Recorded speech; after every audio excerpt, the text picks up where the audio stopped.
The quantum threat assessment scanner had cleared exactly 1,247 soldiers that morning without a single hiccup.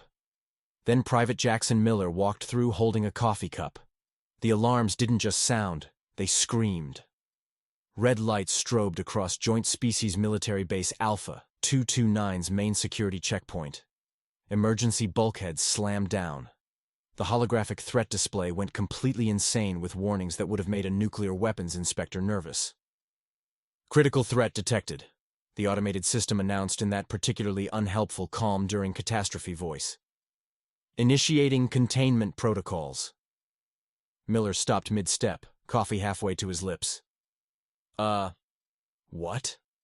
Security Chief Vexthor, all 7 feet of crystalline Zenthari physiology, stared at his console like it had just insulted his mother. His translucent fingers flew across the controls, pulling up data that shouldn't exist. "That's impossible," he said. "The scanner doesn't make mistakes." "I'm literally just holding coffee," Miller said, still frozen in place because 4 plasma rifles were now pointed at his chest. "And a data pad. With spreadsheets. Very threatening spreadsheets about supply requisitions. The threat display updated. Weapon class. Unknown. Master signature. None threat level. Catastrophic." "Sir," one of the guards, a Crescian with too many arms, said nervously, "should we evacuate the sector?" Vexthor pulled up the scanner's diagnostic logs. 300 years of operation. 0 failures. Perfect accuracy across 847 million security screenings. Until now. "Private Miller," Vexthor said carefully, "I'm going to need you to set down the coffee." "Seriously?" "Very seriously." Miller set down the coffee. The threat level didn't change. He set down the data pad. Still catastrophic. "Okay, this is weird," Miller said. "Detain him," Vexthor ordered. "Isolation chamber. Full containment protocols." "For what?" Miller asked as 4 guards surrounded him. "I'm a logistics clerk. I file paperwork. I literally just wanted breakfast before the supply audit." But the guards were already escorting him to the isolation wing, and Vexthor was staring at the scanner readings with the expression of someone whose entire understanding of reality was currently being rewritten. The isolation chamber was exactly as welcoming as it sounded. White walls, sterile lighting, a single chair bolted to the floor, and scanner array Beta 12, which was allegedly even more accurate than the checkpoint scanner. Miller sat in the chair, now wearing nothing but a standard-issue examination gown, while Vexthor observed from behind reinforced glass. "This is ridiculous," Miller called out. "I've been through that checkpoint literally every day for 6 months." "Scanning now," Vexthor said. The isolation scanner activated. Deep spectrum analysis, quantum state verification, molecular composition breakdown. The works. The results came back worse. Autonomous weapons platform. Detected classification. Biological external control. Mechanisms, none threat. Assessment, extreme. Vexthor's crystalline structure went pale. That shouldn't be possible either. Zenthari didn't have blood to drain from anywhere, but he managed it anyway. "I'm a logistics clerk," Miller repeated, slower this time, like talking to someone who'd suffered a recent head injury. "I file paperwork. I organize supply chains. I make sure the mess hall doesn't run out of coffee. I'm literally the least threatening person in this entire military base." "The scanner," Vexthor said carefully, "indicates you are a self-repairing, autonomous weapons platform." "I'm a what?" Vexthor pulled up the detailed analysis. "Your cellular structure shows autonomous repair capabilities.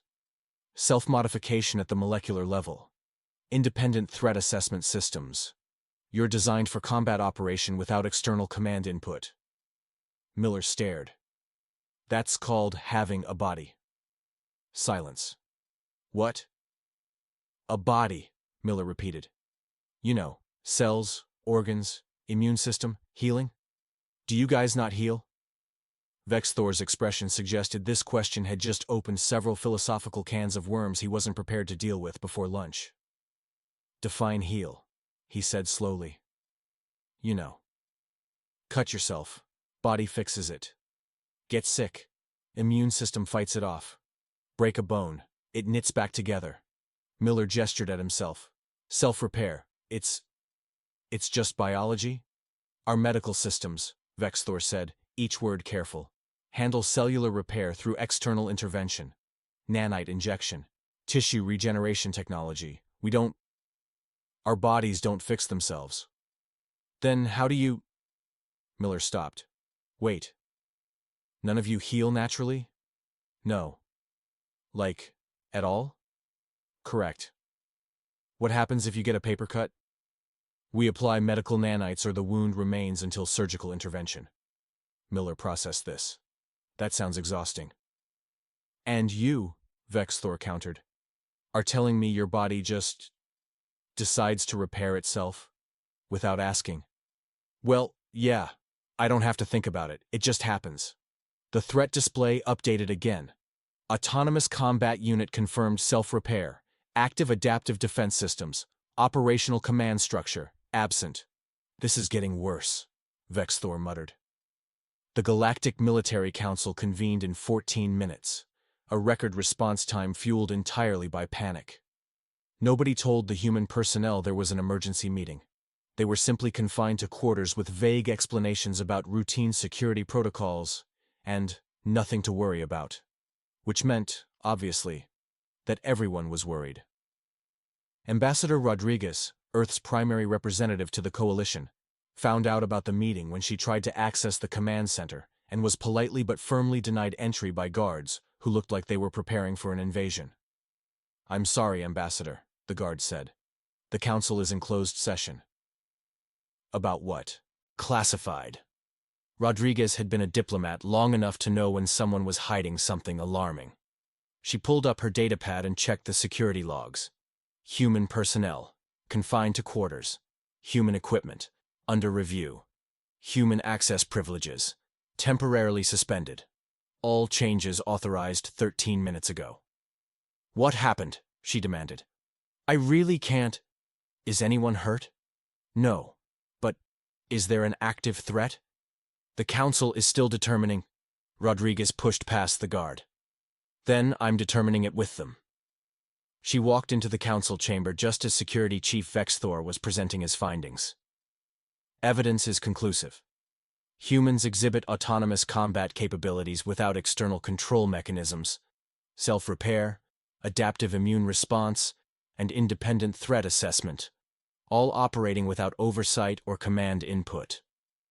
The council members, 17 species, all looking varying degrees of concerned, leaned forward. Council member Zixoth, a Varelian whose species took pride in logical analysis, spoke up. Are you suggesting humans are biological drones, programmed for warfare? I'm suggesting, Vexthor said carefully, that humans are weapons platforms that don't require operators. We're what now? Every head in the chamber turned. Rodriguez stood in the doorway, datapad in hand, expression hovering between confused and furious. Ambassador Rodriguez, Zixoth said, rising. This is a closed session. About my species being weapons platforms? Rodriguez walked to the center of the chamber. Yeah, I'm going to need you to explain that one. The council froze. Because standing in their chambers was a confirmed, autonomous weapons platform. Without a master, without control, and apparently, very annoyed about the whole situation. Vexthor's hand moved toward the emergency alert. Don't, Rodriguez said flatly. Just don't. Someone explain what's happening. Now. The council looked at each other, and nobody wanted to be the one to tell the weapon it was a weapon.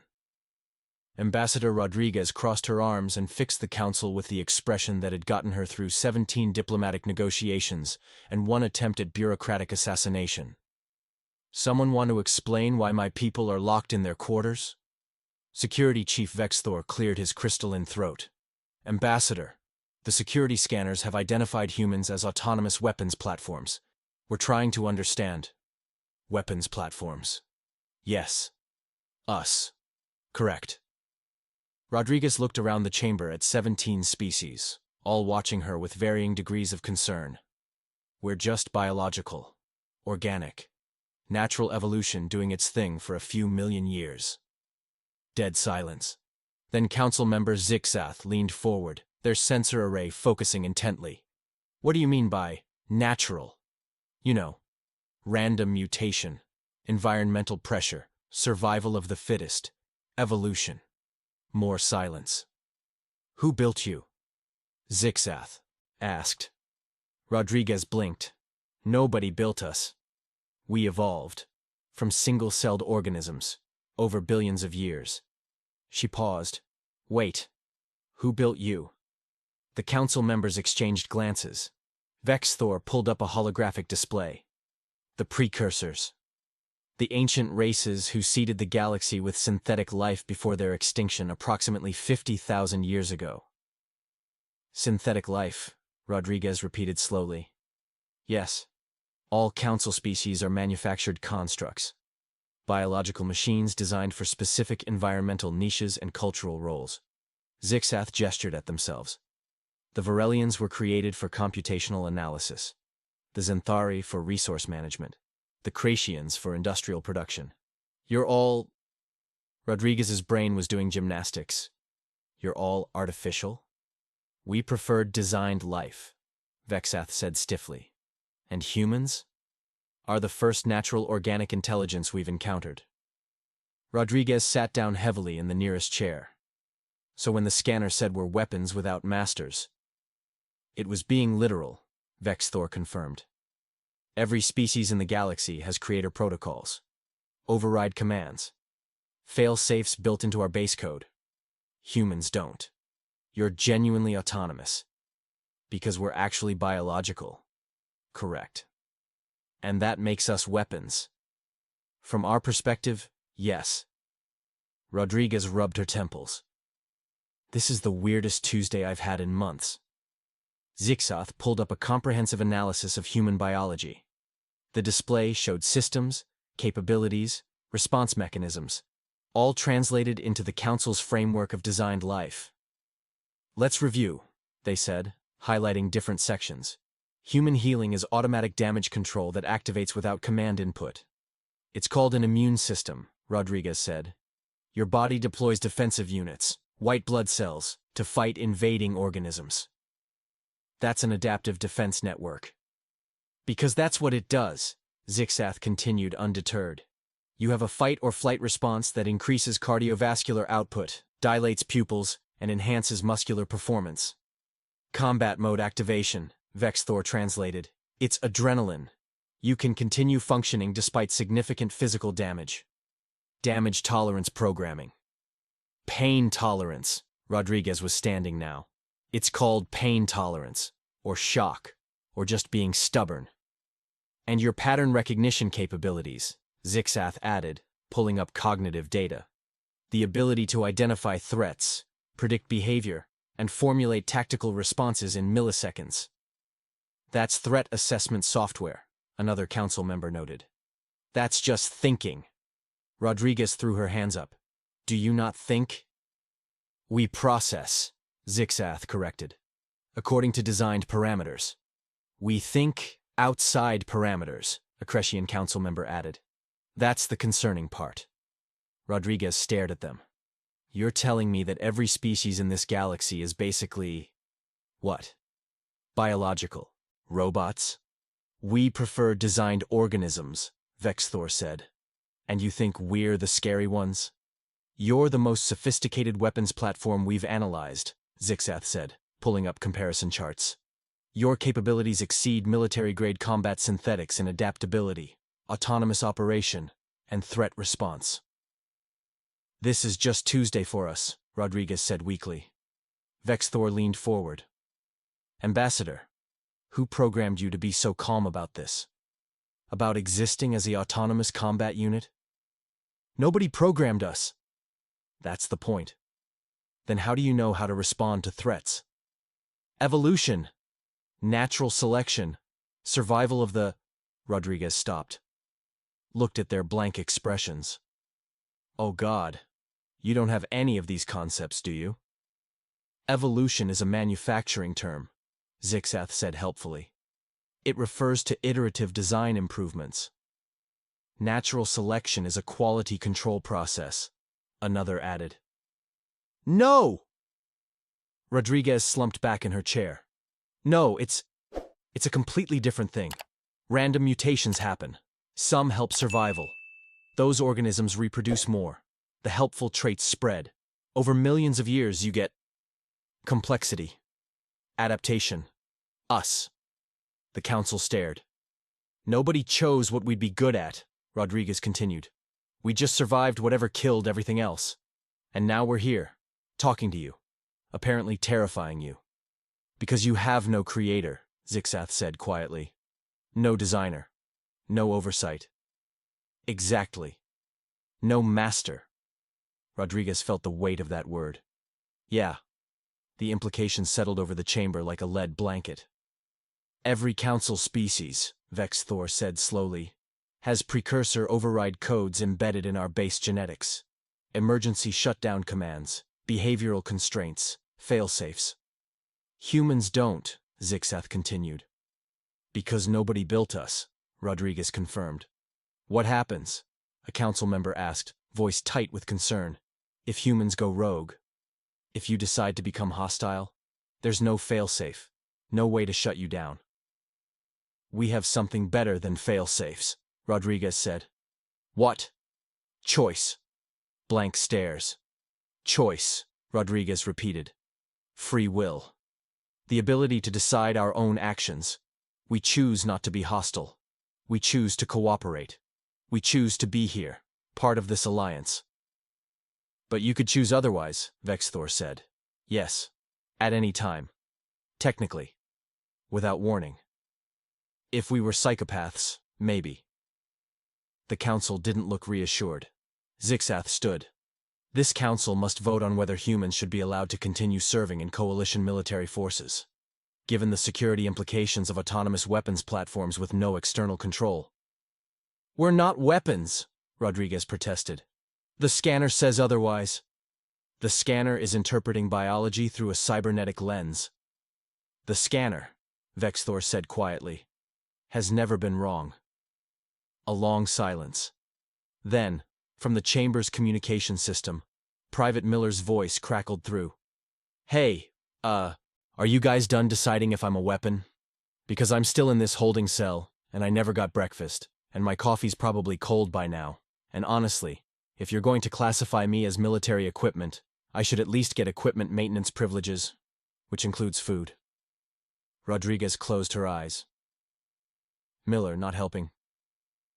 Can I at least finish my coffee first? Miller asked. Before you decide my entire species' fate. The council looked at each other. Here was the problem, laid bare. Humans could be weapons. Sophisticated, autonomous, adaptive weapons without override codes or off switches. But they could also be logistics clerks who just wanted breakfast. And nobody in the galaxy, not the council, not the security scanners, not anyone, knew how to program for that. Vote, Zixath declared. Should humans remain in coalition military service? The chamber erupted in debate, and somewhere in holding cell 23, Private Miller sipped cold coffee and wondered if his personnel file would now include biological weapons platform under job description. Probably wouldn't help with the promotion board.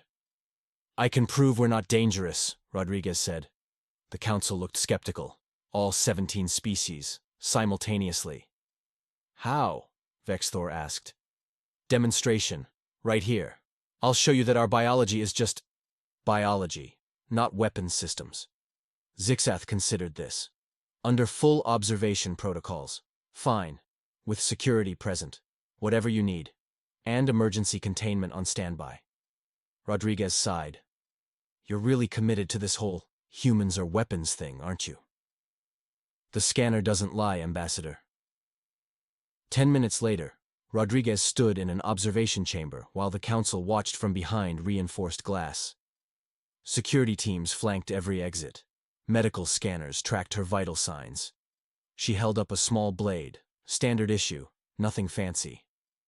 This is a demonstration of human healing, she announced. Watch. She drew the blade across her palm. A clean cut. Blood welled immediately. The entire council recoiled. She's damaging herself, someone shouted. Deliberate self-harm, another cried. That's not… Rodriguez started, but Vexthor was already speaking into his comm.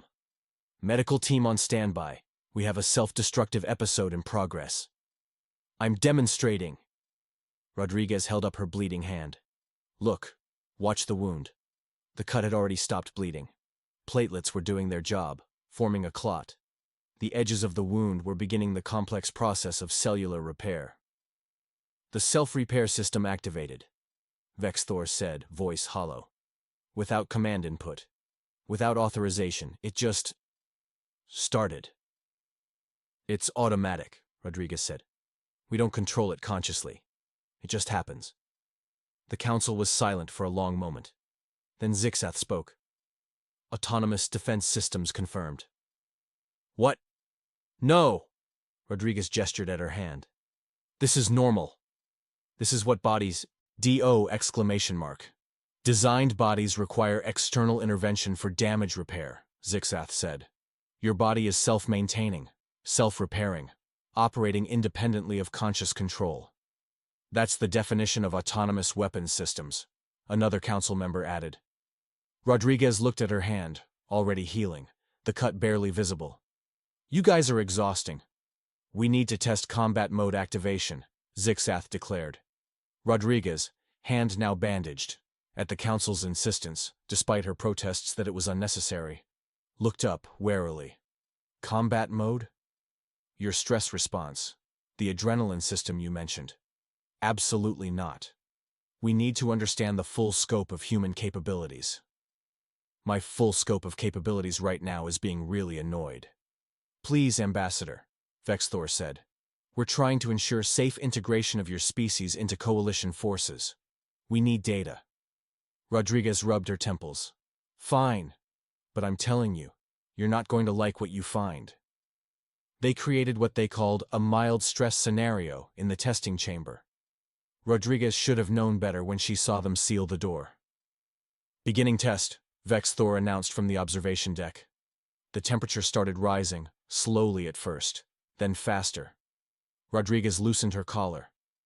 Okay, this is uncomfortable. Loud noises began, discordant sounds, irregular patterns designed to trigger alertness.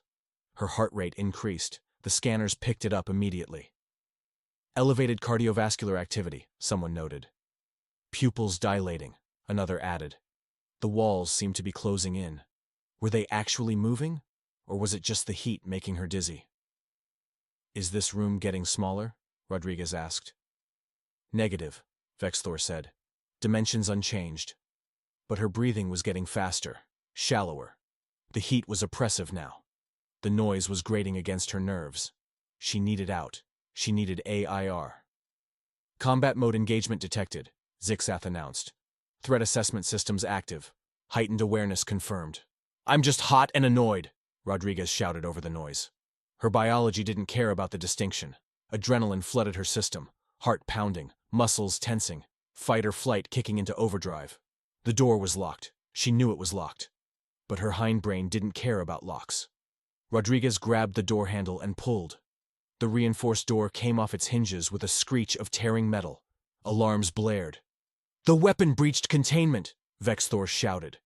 Rodriguez stumbled into the corridor, gulping cool air, door still in her hands. I got anxious. I'm claustrophobic. This is a panic response, not a weapons system. Security teams surrounded her, weapons raised. Drop the door, someone commanded. Rodriguez looked down at the door she was holding, at the bent metal, at her hands that shouldn't have been able to do that. Oh, she said quietly. Oh, that's not good. She set down the door carefully. The scanner displays throughout the facility updated.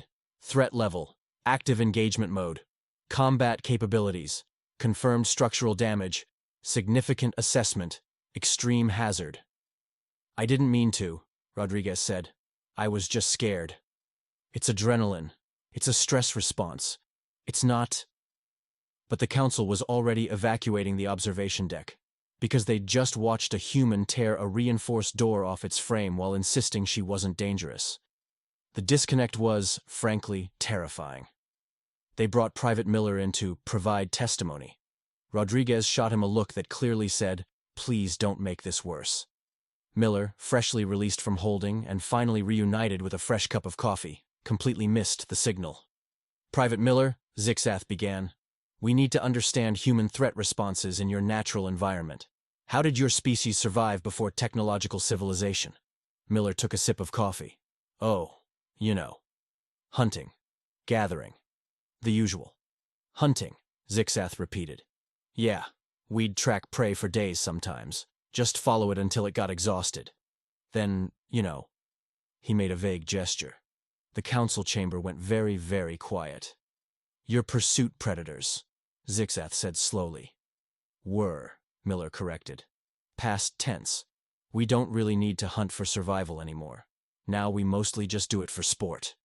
"Sport," Vexthor echoed. "Sure. Deer hunting, fishing, paintball.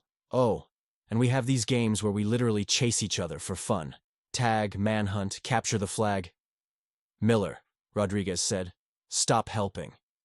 But Miller was on a roll. "Oh, and we keep predators as pets. Dogs evolved from wolves, literal pack hunters. Cats are ambush predators. Some people even had tigers and lions and—" "Stop," Zixath commanded. Miller stopped mid-sip. "You domesticated other apex predators," Zixath said. "Well, yeah. Dogs help us hunt. Cats keep the rodent population down. And some people just like big cats because they're—" The council chamber erupted in chaos. Half the council members were evacuating. The other half were frantically updating threat assessments. Emergency protocols activated across the station. "What did I say?" Miller asked Rodriguez. "You just told them we're apex predators who hunt for fun and keep other predators as companions," Rodriguez said tiredly. "But that's true?" "I know it's true, Miller." Vexthor's voice came through the comm system. "Emergency session. All non-essential personnel evacuate council sectors. Human delegation to remain under guard pending threat assessment review." Miller looked at his coffee, then at the guards surrounding them, then at Rodriguez. "Are we in trouble?" he asked. "We're humans," Rodriguez said. "Apparently we're always in trouble now." From the observation deck, now empty except for Zixath and a skeleton crew of very nervous analysts, the threat assessment updated one final time. Species classification: apex predator hunting. Methodology: pursuit, endurance, domestication. Capability: confirmed threat to galactic stability. Calculating. The calculation ran for several long seconds. Then, error. Threat level exceeds available parameters. Zixath stared at the readout. Then at the two humans sitting in the chamber below, one drinking coffee, the other with her head in her hands. "We should never have asked questions," they muttered. Because now they knew. Humans weren't just weapons without masters. They were apex predators who'd conquered their own planet, domesticated other predators for companionship, and hunted for entertainment. And they'd been living among the coalition for months, completely unnoticed, until one of them walked through a scanner with a cup of coffee.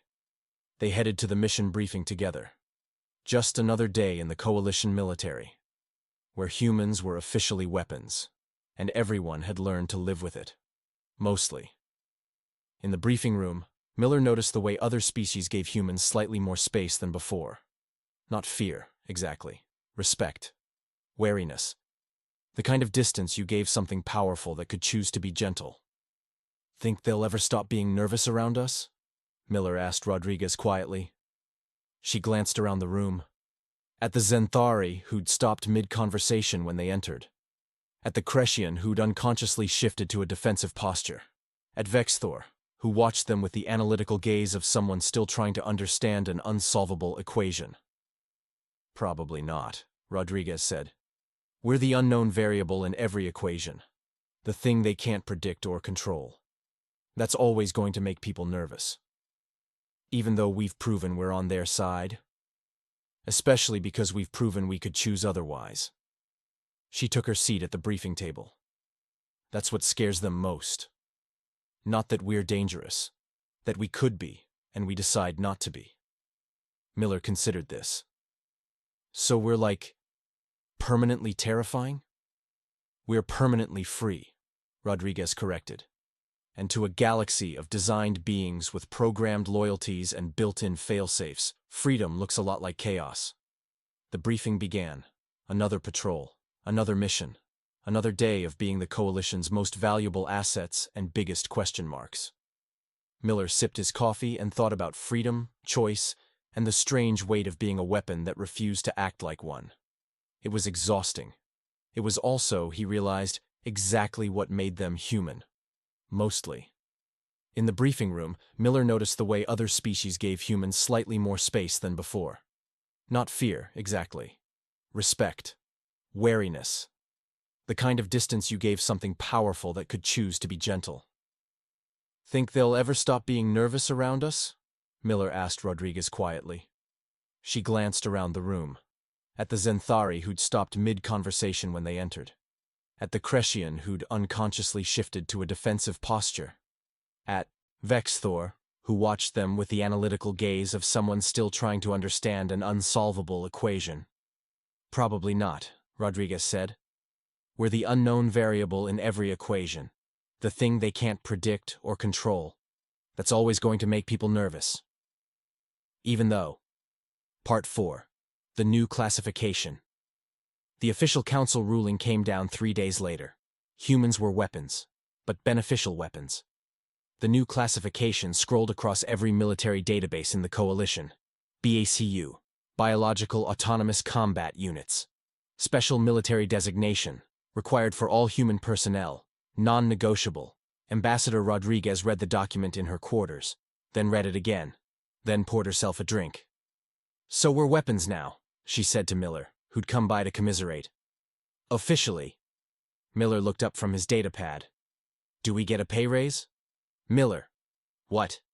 If I'm military equipment, I should get equipment benefits." Rodriguez paused. Considered. "Actually, that's not a terrible point." Word spread through the human contingent fast. If they were classified as weapons, they'd act like it. Within 24 hours, formal requests started flooding the military requisition system. Request: weapons maintenance, spa treatment, stress relief. Request: optimal fuel requirements, better food, actual coffee that doesn't taste like motor oil. Request: required rest cycles, reasonable work hours, actual sleep schedules. The Council had no framework to deny required maintenance for military assets. The bureaucracy that had created the classification was now strangled by it. Vexthor stared at his console as another request came through. Specialist Miller requesting weapons-grade chocolate and upgraded quarters for optimal combat readiness maintenance.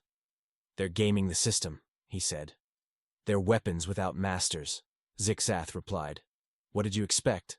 The first joint operation after the classification was a routine defensive patrol. Routine until the ambush. Enemy forces, a rogue faction testing Coalition defenses, hit them hard. Communications jammed. Command structure disrupted. Standard tactics failing.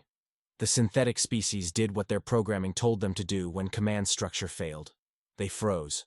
Waited for orders. Requested input. Required authorization.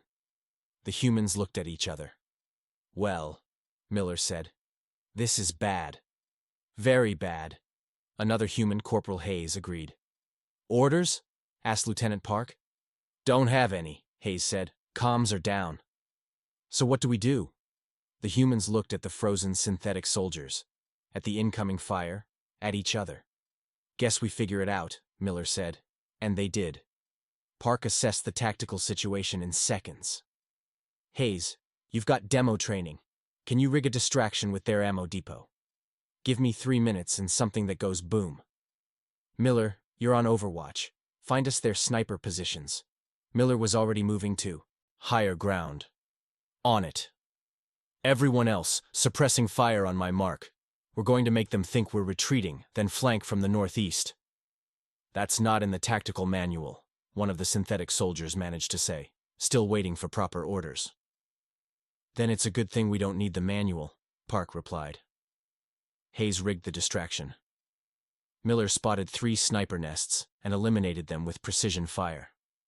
Park led the flanking maneuver, while the enemy was still focused on their false retreat. The ambush became a rout. No authorization required. No orders needed. Just humans doing what humans did best. Adapting. Improvising. Surviving. They won. When communications came back online, Vex Thor's voice was tight with confusion. Status report. How did you repel the attack without command authorization? We just decided what to do, Lieutenant Park reported. Silence on the comm. You decided, Vex Thor repeated. Yeah. Enemy was flanking left, so we repositioned. They had superior firepower, so we used cover and mobility. Hayes is good with explosives. Miller's got sharp eyes for weak points, and I'm decent at tactics. We just worked it out. Without orders. We didn't have orders, Miller cut in. So we improvised. It's called initiative. Thought you guys would have programmed that in. More silence. Then Vex Thor's voice, very quiet. We didn't need to program initiative. We have command structures. Had, Hayes corrected. Past tense. Didn't help much when comms went down. The implications settled over the command center like a cold fog. Humans were the only species in the coalition that could operate without hierarchy, without orders, without permission. They could just decide and act. The synthetic soldiers, once communications were restored, required a full system diagnostic. The stress of being unable to receive orders had caused minor processing errors. They needed to be checked, recalibrated, assured that the command structure was functioning properly. The humans needed coffee and maybe a nap. Your species, Vex Thor said carefully during the debrief, doesn't experience distress when separated from command authority? Park shrugged. We prefer having a plan, sure. But if the plan falls apart, we make a new one. That's just normal? For you. Yeah, for us. Vex Thor made a note in his report. Another one. The file on human capabilities was getting concerning long. The council convened another emergency session that night. But this time, they invited the humans, because apparently, weapons that could think for themselves were too valuable to lock away. 6 months later. Security checkpoint, Joint Species Military Base, Alpha 229. Same scanner that started everything. Private Jackson Miller walked through, coffee in one hand, datapad in the other. The alarms didn't sound. The display lit up. Weapon without master, autonomous combat unit. Threat level. Catastrophic, but the security guard just waved him through. Morning, Miller. Morning. It was the new protocol. Human biology equaled expected threat signature. The scanner would always read them as weapons. That was just how it was now. Miller met Ambassador Rodriguez in the corridor. Still reading as weapons? She asked. Every single day. Rodriguez smiled. Good. Let them remember we don't need anyone's permission to be dangerous. They headed to the mission briefing together. Just another day in the coalition military, where humans were officially weapons, and everyone had learned to live with it. Classified document Galactic Council, eyes only. Subject, final assessment, human integration. Author, Security Chief Vex Thor.